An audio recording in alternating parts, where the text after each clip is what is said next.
Hey everyone, in today's video we have even more Tommy Tallarico stories. I thought I was done with the stories, but over the last month or two we found out a whole bunch of more new stuff. A lot of it is your typical stuff of Tommy taking credit for other people's music.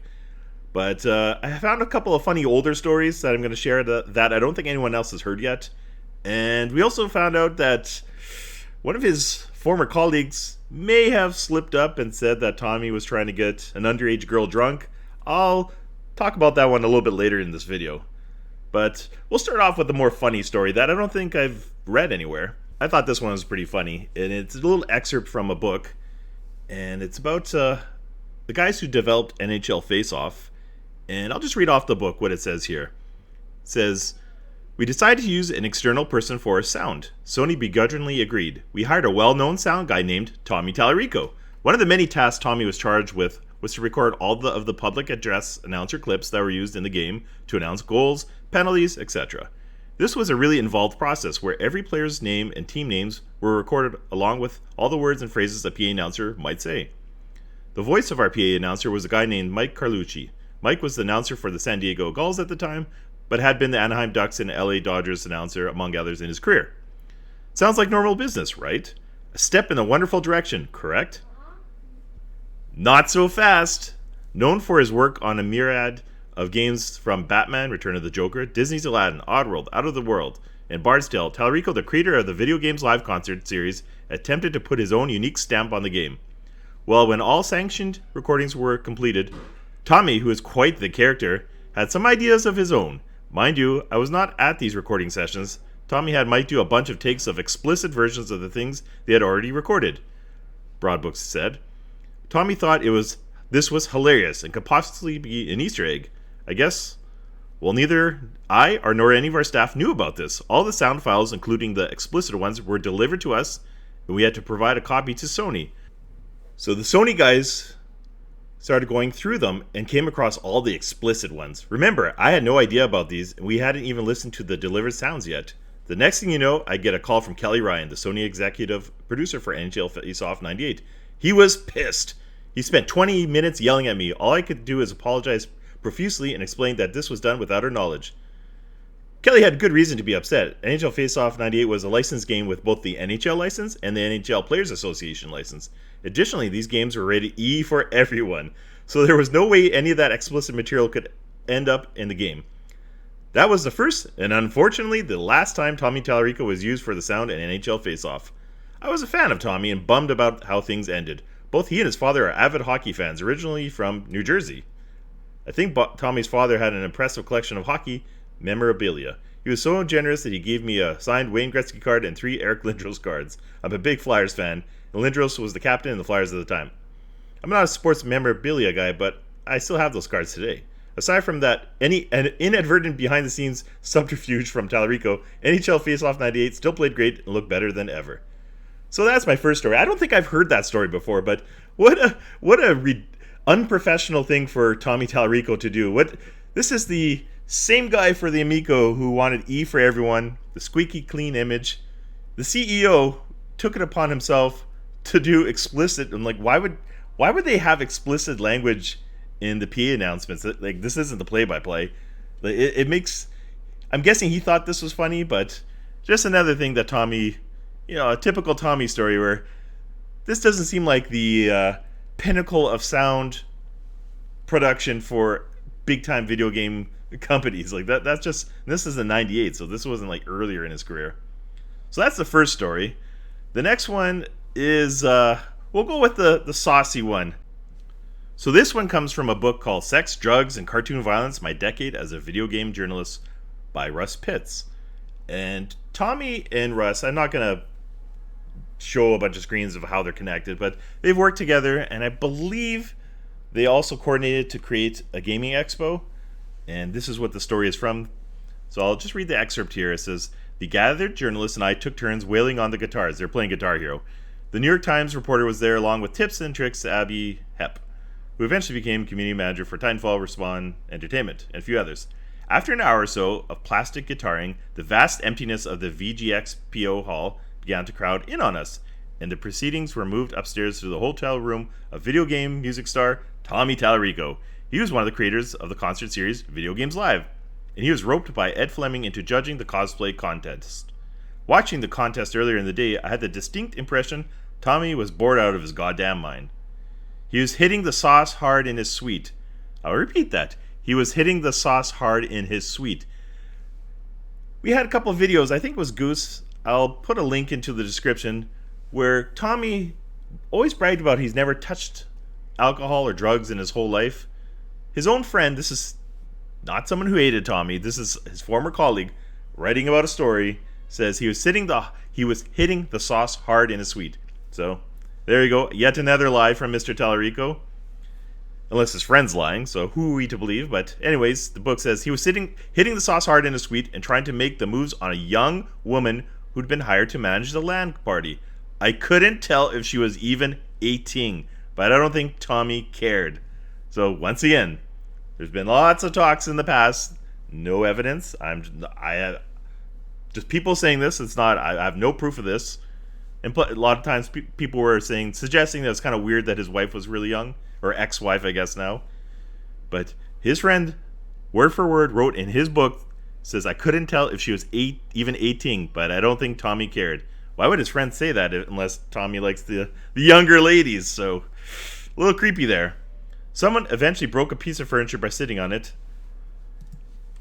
That may have been me. And the party broke apart as well. Each pair of feet out the door carrying a body who would rather have been anywhere else than VGXPO, and who was not looking forward to yet another day of the dismal event. And I just thought I'd read that one out. This isn't like an Amico hater or anything. This book is from, I can't remember how many years ago, a few years back. Why would this guy write this? Why would he make this up about his friend? So, two things we learned. Tommy hitting the sauce hard, so he definitely drinks.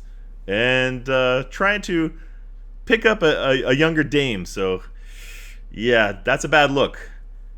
And on this VG Expo, this is like a gaming expo, and I read a few stories. There's nothing really, juicy to show you guys, but it's something that Tommy had created or helped been a part of the creation, and it was like a colossal failure. So they rented out big halls and would only get like 20 people. So I thought that was funny. And if anyone is doubting about this Russ Pitts being associate of Tommy, our friend, on the Video Games Live Facebook page, Russ had mentioned about this 4 years ago about something about Video Games Live, and Tommy responded, and they're both friends on Facebook, so this is definitely a legit source. So I found this other blurb in another book where it has Tommy with Ralph Baer.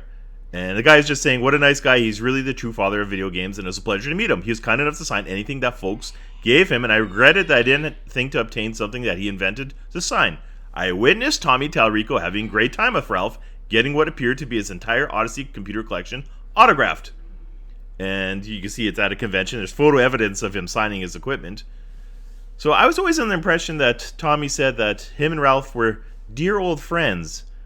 And I could be wrong, so maybe I'm wrong, but I'm pretty sure in his older interviews he talked about Ralph coming to his house and that that's where he signed all his Odyssey stuff, and then gave him the original, one of the original 5 instead of one of those replicas that everyone else is saying.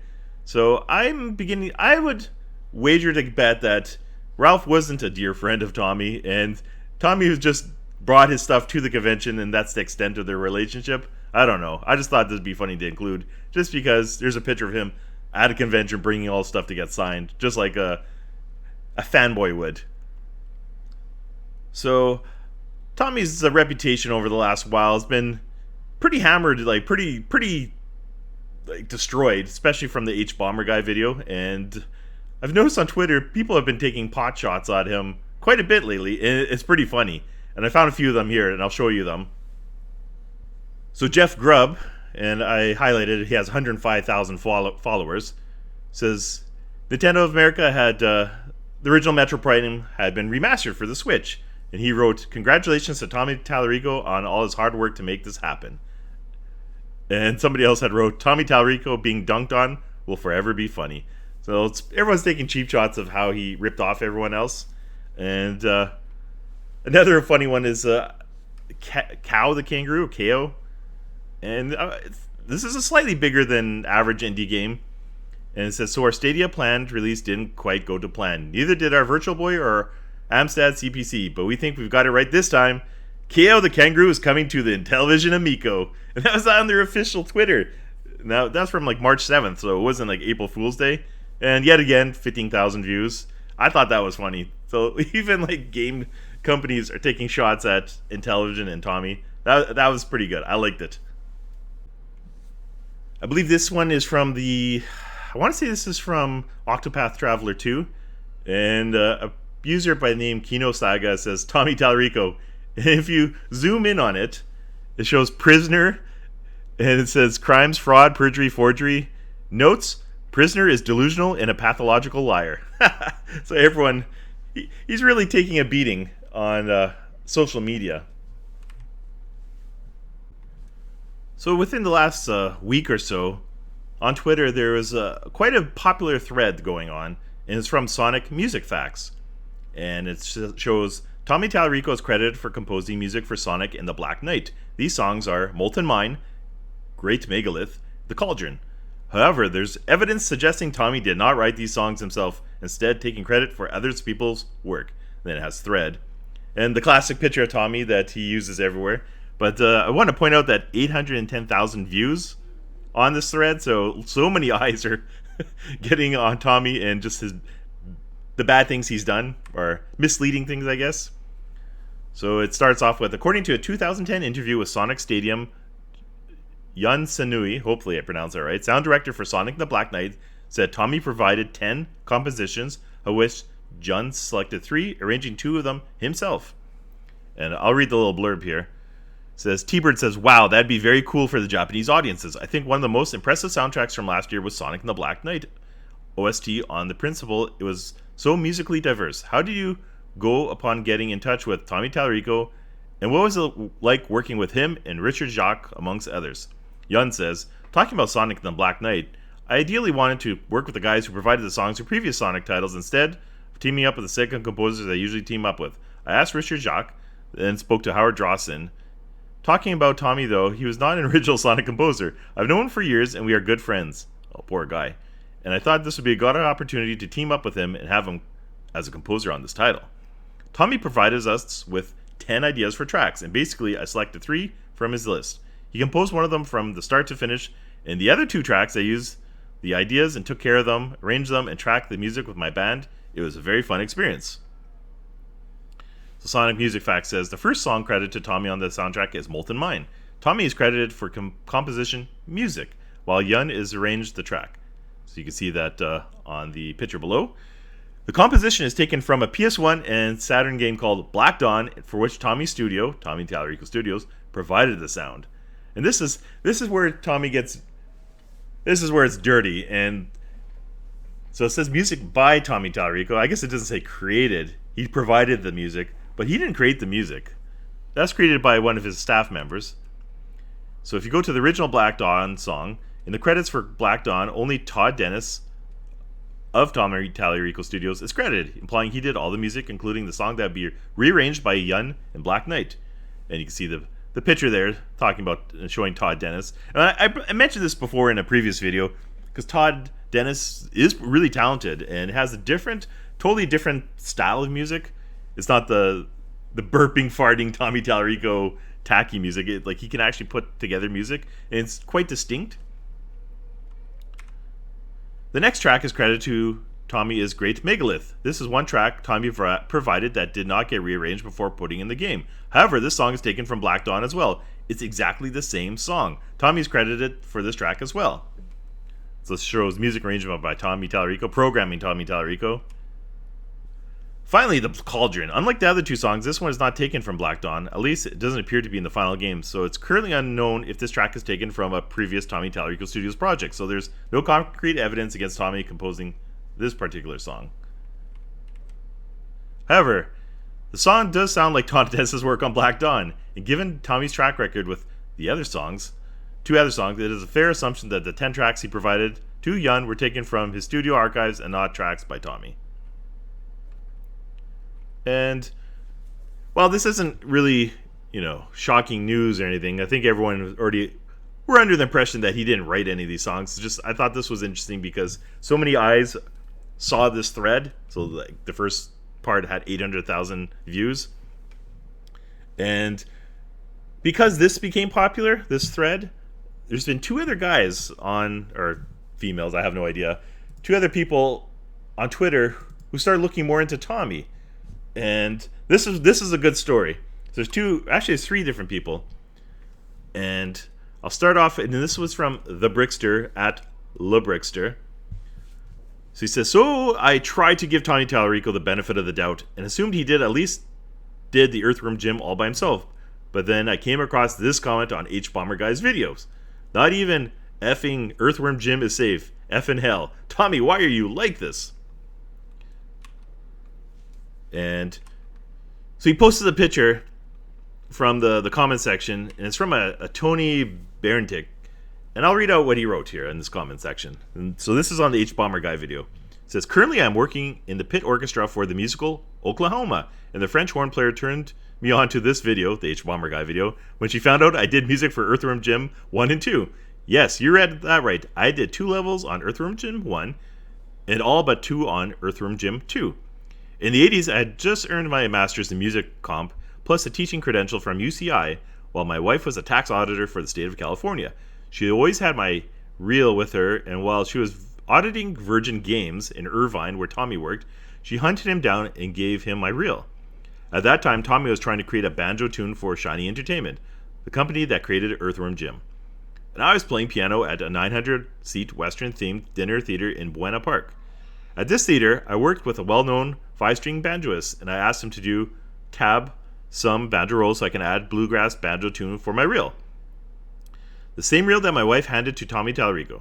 Musically, Tommy is possibly this is good. Musically, Tommy is possibly one step above a garage band musician. Was absolutely clueless when it came to banjo. Anyway, he paid me a couple of $100 for the banjo file and tasked me with more music for Earthworm Jim 2. I also did some work on Madden football and a spot game for him. I'm guessing he's talking about Cool Spot. On Earthworm Jim 2, most of the music was mine, and years later I discovered that the other composer who created the music for Level 1 was Christopher Beck, who composed music for TV and movies. In California, if you do music for a living, you have to wear a lot of hats or you wind up eating your kids. So in addition to composing, I was teaching, grading compositions for MTAC, and performing, and totally forgot about Tallarico. About 20 years ago, my wife found a website with Tallarico explaining how he created the banjo file. She read it to me and I cracked up. The guy was lying through his teeth. So judging from the video, he obviously has a problem with the truth.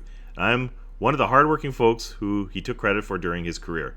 So how damning is that? So his big claim to fame, Earthworm Jim 1 and 2, it appears that Tony Barentik and this Christoph Beck did almost all the music for both games, like combined. And on top of Mark Miller, who's credited in the credits, like in the game's credits, did Tommy do absolutely anything in his biggest games? So I thought that was interesting. And I think it was on the Intellivision _ Amico subreddit, so you can look more into it. And they have links to the guy's LinkedIn. And clearly, like, this guy has 50 years of, top-notch musical education, experience, jobs. His portfolio is legit. And so same with Christoph Beck. So it's looking like Tommy never ever did anything for Earthworm Jim aside pay other people to do it and then take credit because it's his studios. So similar to the other games that we were talking about just before, it's just this guy, he likes to pay other people to do the work and then pretend that he does the work. And then so technically he could say, "Oh yeah, it's from I did it," as in I paid someone to do it, so it came from me originally, not originally, but it came from me eventually. But this guy. And if you go on Goose's webpage or Goose's YouTube channel today, he posts a great video of a live Earthworm Jim. I won't play the clip here, so I'll put the link in the description, where there's 4 different performances over different years of Tommy playing the guitar to Earthworm Jim, and he overlapped all the 4 different things. And this may have originated from the Reset era forums. They have a couple of good threads on Tommy Tallarico and Amico. So basically, it overlapped 4 different concert playings of the Earthworm Jim, and it's exactly the same. So clearly, it's just it's like a recording that's being played, and he's not playing live. And it's hilarious because it's all in sync, the music, and how he's moving his hands on the guitar is totally different in each different track. So it's even further evidence that he doesn't play live. He probably doesn't even know how to play the Earthworm Jim music at all. So because of that Sonic Facts and the Brickster, we're getting more stories now. So this is what I like. So it keeps branching off of new stories. So Look Jay, and you can see this, the person's Twitter account on the screen here, posted, "This will be kind of unrelated, but the parade tune theme from Cool Spot is actually just the opening music from Monopoly Deluxe for DOS." And here's the context, and he has the link. And I'll play the music side by side. There's no question that it is taken from the Monopoly game, which was made from Virgin Studios. And if in the comment section of the YouTube video for the Cool Spot, it's Donald Griffin, the guy who composed it, wrote this himself. He says, "This is the only tune in the game that I composed. Written originally for Monopoly Deluxe. Tommy Tallarico liked it, so he put it into this game as well." So there you go. Yet another Cool Spot music where he talks about how he does stuff. It's just him using a different song from a different archive. But I'll play the music now. Check it out.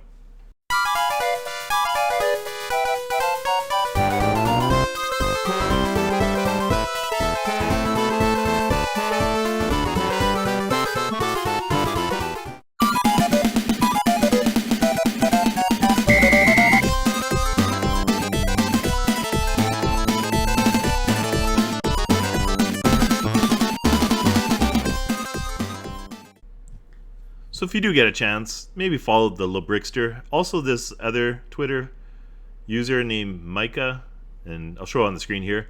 They're also compiling and talking about what I've already covered, but in a different angle, and they're looking into some other Tommy Tallarico tunes to see if they're ripoffs.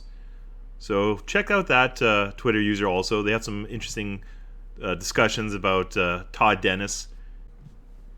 So we have even yet another story from Grant Harper, the emotional guy, and his Twitter's on there too. It says, "Speaking of which, I'm not 100% sure on this, but I think the PCB Productions founder Keith Aram did most of the music to the Demolition Man 3DO game.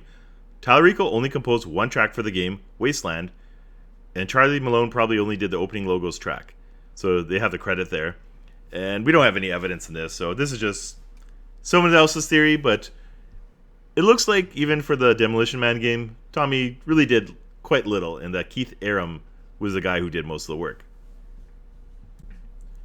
So the hbomberguy video still has a ton of more new comments being added, and I pulled a few from a little while ago, like I think a few weeks or a month ago, and I stopped doing it because there's just so many comments to go through, but there's a couple of juicy ones, and might have to go back because there's even more stories coming out every day.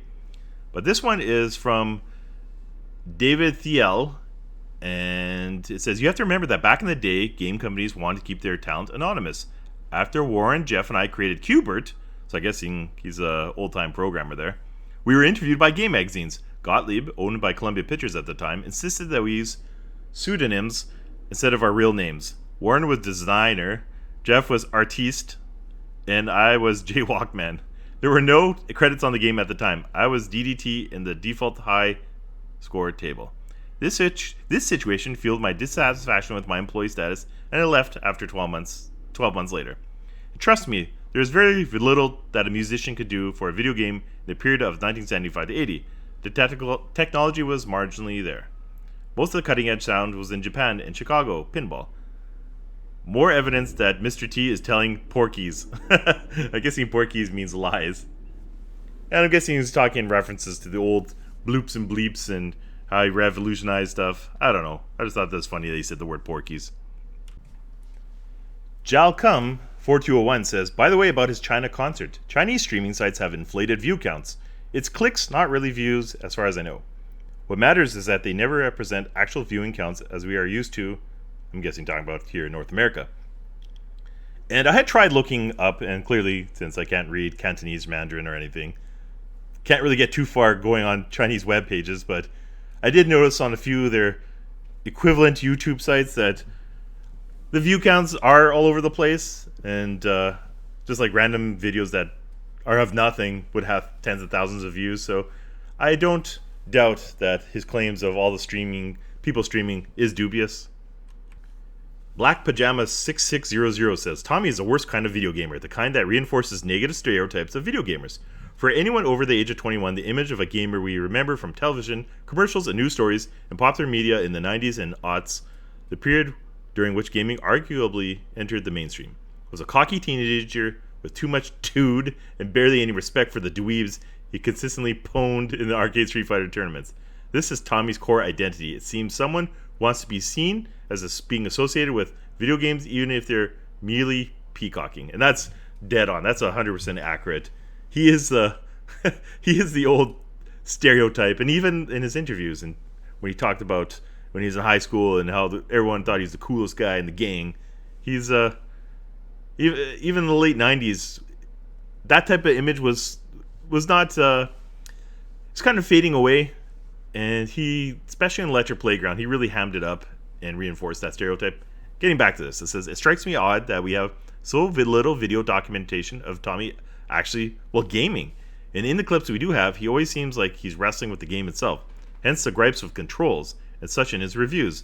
When I watch the screen of a game Tommy's playing, they never look like the screens of a dedicated gamer.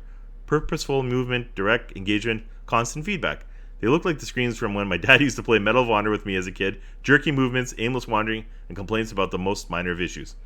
This is all speculation, of course. Maybe Tommy Tallarico is the master gamer of ancient legend. But what serious video gamer, much less video game developer, boasts about having worked hand in hand with Shigeru Miyamoto, one of the godfathers of the industry, when anyone who knows who Miyamoto is also knows that he had never worked so intimately with someone like Tommy Tallarico. And,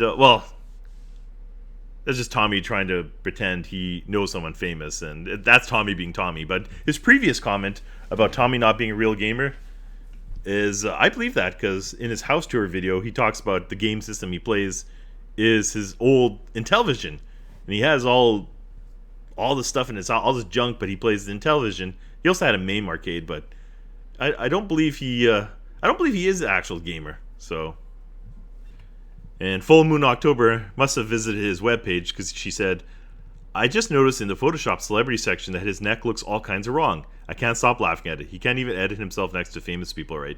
And we'll have to take a look at that at some time, but I wouldn't doubt it.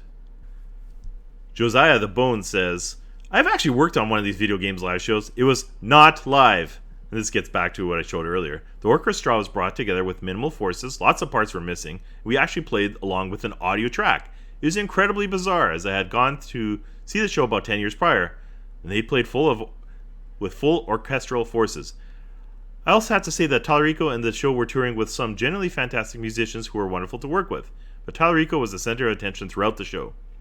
It's really sad to see someone who genuinely has a lot of things to be proud of feel that they need to inflate themselves and their legacy so much.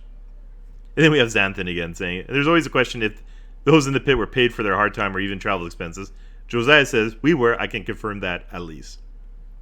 And we've heard stories, and in previous videos, if you watch my previous videos, you have the Twitter post of the lady who sang. And a little bit later on here, I will go over Martin Leung, the video game pianist. Not the penis, but the pianist. And his falling out with Tommy. I'll do that after. Darcy Halen says, imagine being on a video call with a guy in a $3 knockoff Dr. Doom mask, and you're the more cringy person? Effing hell. And the reason I'm not swearing is because my kid's in the other room. Try not to swear. But, yeah. Poor Mad Max. He's had a rough little while there. And, that's what you get for going online. If you're gonna go and do streams, instead of wearing a Dr. Doom mask, just do what I do. Just put something else on the screen. HRCTC typo 42 says, to add to the point about Guinness Records of Gaming, I was actually included in the 2016 version of the book without even being notified or consulted.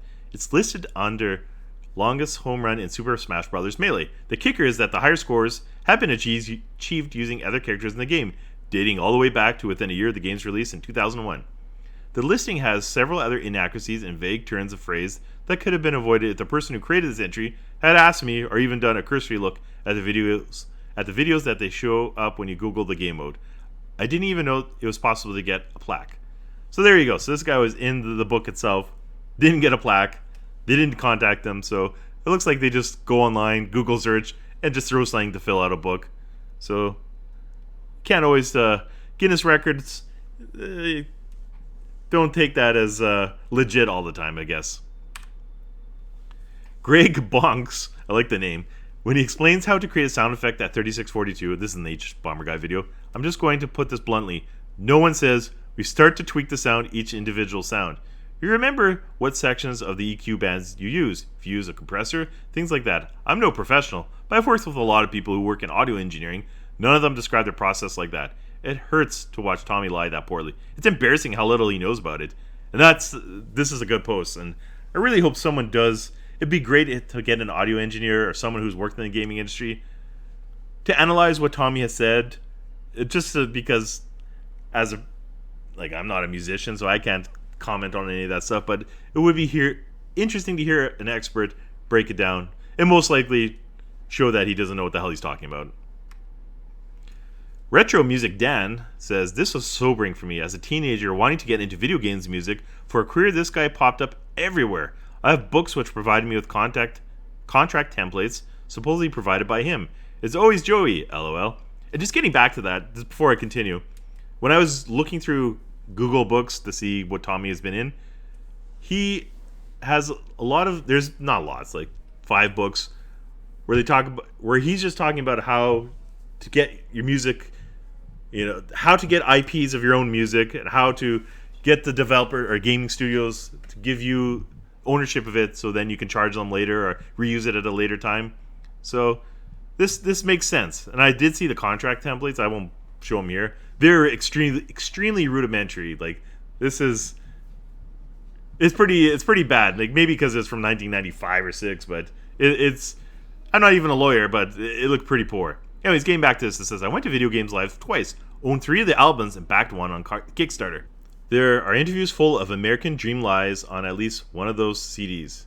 I don't know what he means by that, but we'll continue on. Back in the day, Martin Leung, the original blindfold video game pianist, tried to call him out for miming his guitar playing in VGL. I refused to see what was in plain sight. It might be relatively small, but I can't tell you how disappointed I am. I'm grateful to you and your team for this. This cultish individual rockstar culture is awful, and I don't want others to be duped the way I was and have to feel like this. So getting back to the video game pianist, and he's probably one of the main reasons why the show became big. Because I remember early in YouTube, lots of sites were linking to him because he had the blindfold on and was playing all the Mario, Zelda tunes and everything. And he's really good. He's ace, expert level.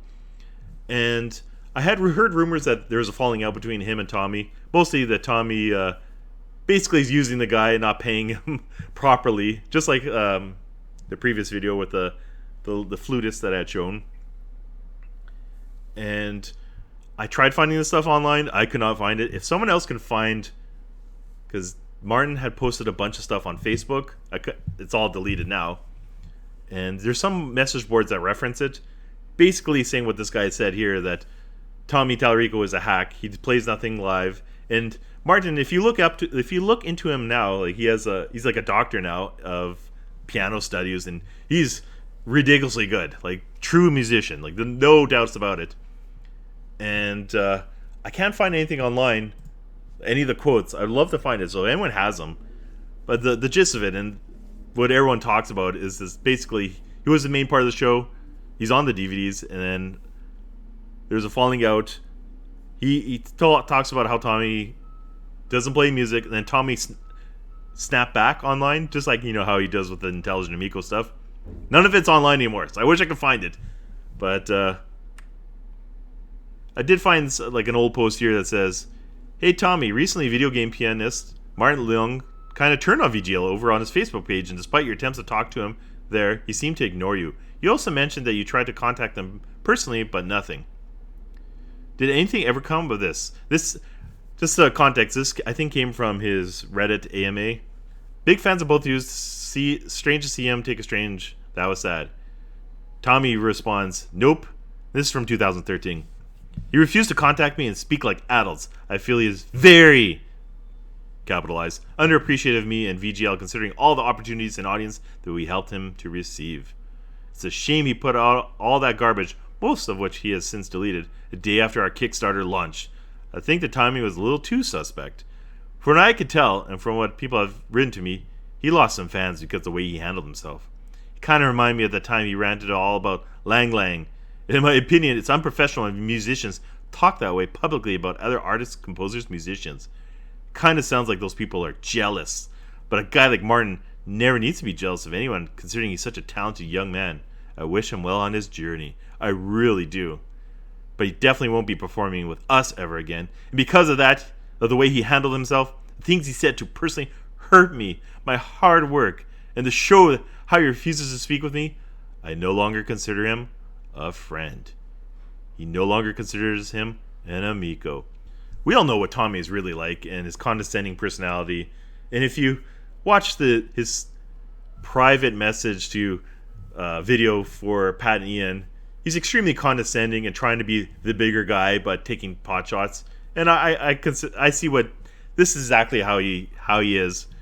And I don't know Martin personally, not trying to follow stereotypes, but usually Asian piano players, not the most aggressive and confrontational type folks. And he's a pretty humble guy based off how he portrays himself to public. There's lots of videos of Martin online.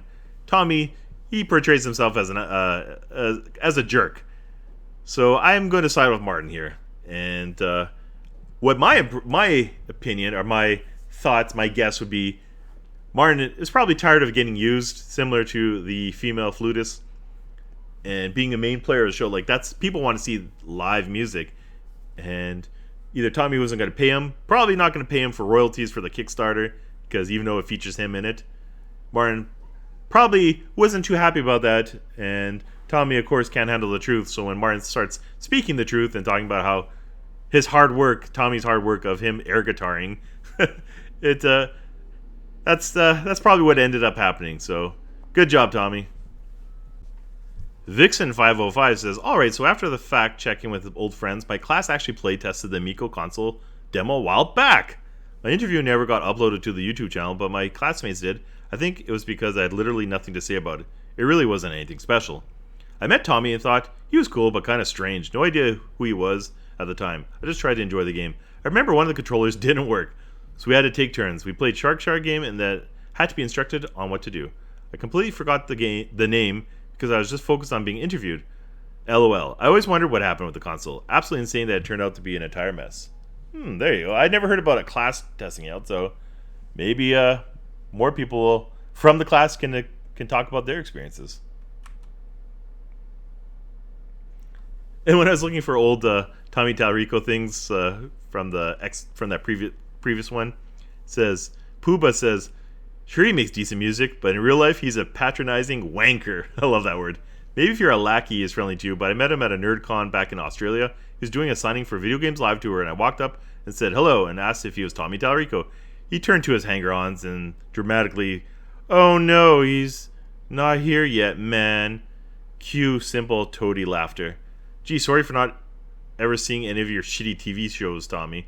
How stupid for me for not knowing what you look like. That's from 2007. I thought that was funny. So that's all I have for today's video.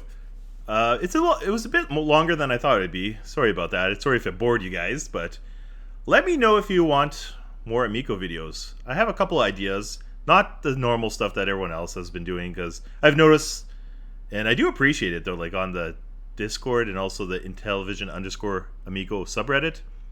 There's a lot of action, but there's quite a bit of people rehashing stuff that's been talked to death already. I do have a few different ideas, but let me know, leave comments. Maybe, do you want different Amico videos, making fun of the shills, different takes on what has happened? I don't know. Let me know. Hit subscribe because I'm supposed to say that. I don't know. And I do have other video ideas in the future. And no, I'm not going to just copy everyone else, do DK oldies. I do have different opinions in them. And same with limited run and stuff. So maybe I'll have some when I have a bit more free time. There'll be more videos in the future. But until then, have a good one, and I'll see you in the next video.